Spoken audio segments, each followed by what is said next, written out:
तो दोस्तों अब वक्त आ चुका है कि एपी सिंह वकालत छोड़कर अब घर आराम से बैठ जाए, क्योंकि जिस तरीके से एपी सिंह ने कहा था कि ग़ुलाम हैदर भारत आकर तो दिखाए, ग़ुलाम हैदर बच्चे लेकर जाकर तो दिखाए, मैं वकालत छोड़ दूंगा। तो दोस्तों अब वक्त आ चुका है, हम एपी सिंह से कहते हैं कि ग़ुलाम हैदर भारत भी आएगा और अपने बच्चों को भी लेके जाएगा।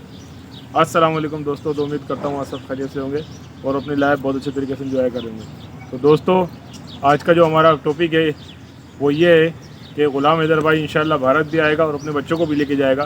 तो दोस्तों दूसरी तरफ मोमिन मलिक साहब ने एक बहुत बिग अपडेट दी है।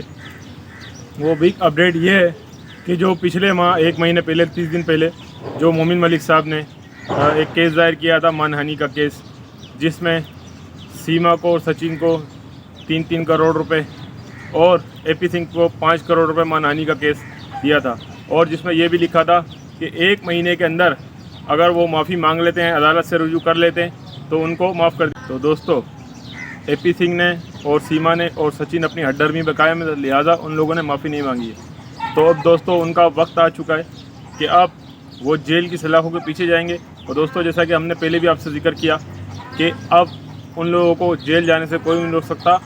और इसी तरीके से जो एपी सिंह है, जो 27 मई को अब जो उसको कोर्ट में पेश होने का जो ऑर्डर आया है, उसमें दोस्तों वो एज आ एडवोकेट नहीं, एज आ मुजरिम शो होगा। तो जिस तरीके से सीमा, सचिन और एपी सिंह हड्डर्मी पे कायम है और जिस तरीके से वो अब तक हड्डर्मियों से हर काम कर रहे हैं, तो लगता तो ऐसा है कि जैसे इनके पीछे बहुत बड़ी एक सपोर्ट है। मगर हम मोमिन मलिक साहब और भारत की अदालतों पर पूरा विश्वास करते हैं कि योगी जी, मोदी जी से कि वो इसको 100% के फ़र्क किरदार तक पहुँचाएँगे। क्योंकि दोस्तों आप देखें किस तरीके से ये बच्चों के साथ ज़्यादतियाँ कर रहे हैं। सीमा तो जाए भाड़ में हमारी तरफ से, मगर जिस तरीके से बच्चों के साथ, बच्चों के मुस्तकबिल का साथ जो ज़्यादती हो रही है, बच्चों की पढ़ाई, 1 साल हो गया वो बच्चे अब तक स्कूल जाने से भी कासिर हैं। तो दोस्तों आप ये सोचें कि जो बच्चे यहाँ पर बहुत अच्छे तरीके से पढ़ रहे थे, रह रहे थे, उनको अचानक से इस तरीके से ले जाना और गैर कानूनी तरीके से जाके भारत में बैठ जाना, प्लस जो बच्चों की तालीम है वो बिल्कुल मुकम्मल तौर पर डिस्टर्ब हो चुकी है। तो दोस्तों आप इससे अंदाज़ा लगाइए कि ग़ुलाम हैदर भाई इस वक्त कितना परेशान होगा। तो इसी तरीके से अब मोमिन मलिक साहब ने मज़ीद 3 धाराएँ और इन पर लगा दी हैं, क्योंकि पूरा 30 दिन होने के बावजूद इन लोगों ने किसी किस्म का ना कोई माफ़ीनामा अब तक दायर किया, ना कोई जो इस पर जो मानहानि के जो केस लगाया था उसमें जो मोमिन मलिक साहब ने इनको हर्जाना दिया था 3 करोड़ और 5 करोड़ का, इनमें से इन्होंने 1 रुपया भी अब तक गवर्नमेंट के खाते में किसी किस्म का अदा नहीं किया। तो दोस्तों अब वक्त आ गया कि मोमिन मलिक साहब ने मज़ीद इन पर 3 धाराएँ लगाई हैं। तो दोस्तों अब इनको जब कोर्ट में पेश होना होगा तो देखा जाएगा। तो हम उम्मीद करते हैं इंशाल्लाह कि ग़ुलाम हैदर भाई के बच्चे जल्द अज जल्द रिपोर्ट होंगे। हम पूरी उम्मीद करते हैं। जिस तरीके से मोमिन मलिक साहब ने रिपोर्ट दी है कि वो टोटल 2 से 3 माह के अंदर इस केस को बिल्कुल निपटा देंगे और सीमा के इस केस को डिसमिस कर दिया जाएगा। सचिन और सीमा नत्रपाल ये तो 100% जेल में जाएंगे ही जाएंगे। और दोस्तों जो एपी सिंह है उसकी वकालत छिन जाएगी और उसका जो लाइसेंस है वो मनसूख कर दिया जाएगा।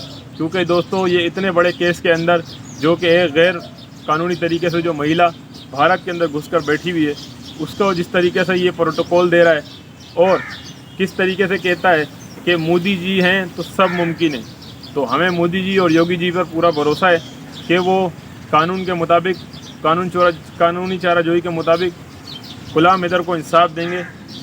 दोस्तों हम आपसे यानी कि भारत की आवाम से, माँओं से, बहनों से अपील करते हैं कि ग़ुलाम हैदर भाई का सपोर्ट बनाए रखना है। जिस तरीके से आपने अब तक ग़ुलाम हैदर भाई को सपोर्ट किया है, तो मेरे भारत के बहन भाइयों ये सेहरा आपके सर जाता है कि जिस तरीके से आपने ग़ुलाम हैदर भाई का साथ दिया, आज यहाँ तक जैसे भी पहुँचे वो आप लोगों के थ्रू पहुँचे।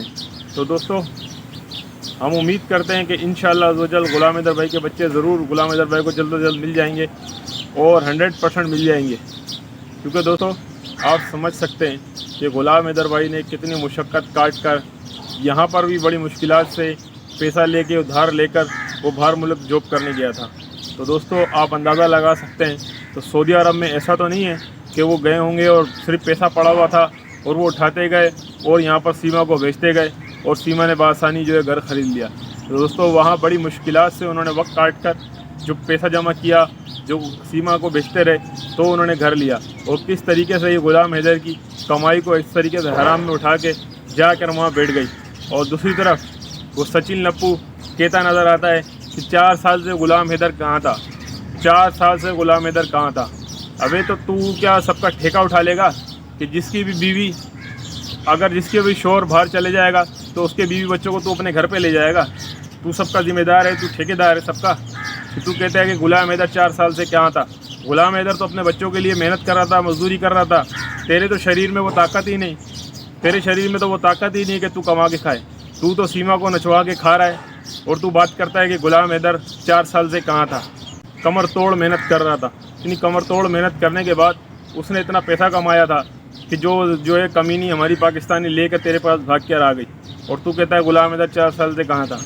गुलाम हैदर मेहनत कर रहा था, तेरी तरह भड़वत नहीं खा रहा था जिस तरीके से तू बैठ के खा रहा है। तू नचवा रहा है सीमा को और तू गा रहा है, बल्कि तेरा पूरा घर नाच रहा है। और तो दोस्तों, मैं आपसे उम्मीद करता हूँ कि इंशाअल्लाह अज़्ज़ व जल आप गुलाम हैदर भाई का सपोर्ट इसी तरीके से बनाए रखेंगे। और गुलाम हैदर भाई को जब तक इंसाफ नहीं मिल जाता तब तक आप गुलाम हैदर भाई की आवाज़ बने रहेंगे।